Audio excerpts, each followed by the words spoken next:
What's up, everybody? Dana George here. I was reading an article. I forgot. It might have been from Newsday, and the title is very intriguing. It says life insurance is unsexy. I agree with it, but it is essential. There's a lot of good points in there that I think people should read. Sometimes, you might not want to hear it from me. You need to hear it from someone else or something else. But one thing that stuck out for me, there was a couple things, but I'll just stick with the one, is that 50, like in the article, it's talking about 50 that you might not need insurance or as much insurance.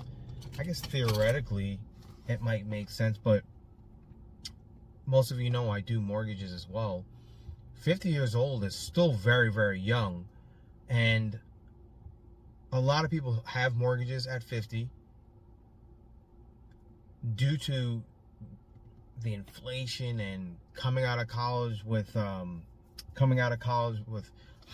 tuitions, and with high college costs and everything, like your children might be still living at home.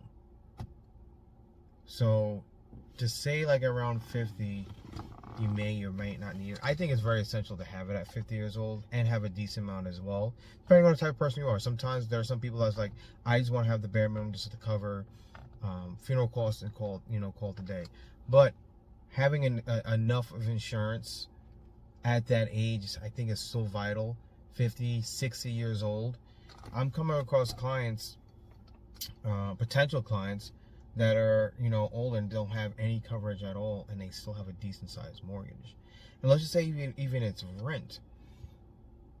A lot of times America now is like a 2-income, maybe 3-income household, because maybe oldest child is helping at home. 2-income household. So if you were to lose that other income, yes, you're taking care of the funeral costs, but what's going to happen? Is that person just going to struggle? Is your pension set up where, or are you even receiving a pension, but is your pension even set up to you're leaving money for your spouse? Is Social Security set up that way? So I think it's vital to have enough coverage. So I think the title is very intriguing. Life insurance is unsexy but essential. Those two things are very true, but you definitely need to have the coverage.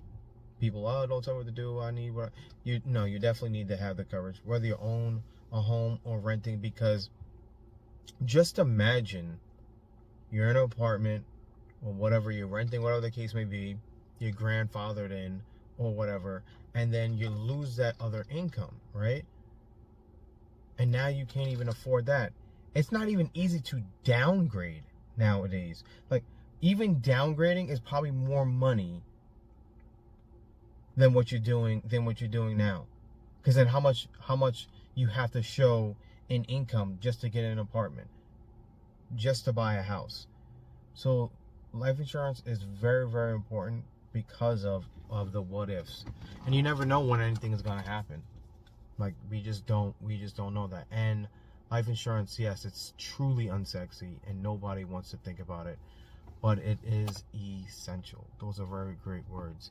So the article, if you happen to look at it or so before, says 50 is like, it doesn't necessarily say 50 is a cutoff, but it was saying that maybe your investments are taking care of yourself.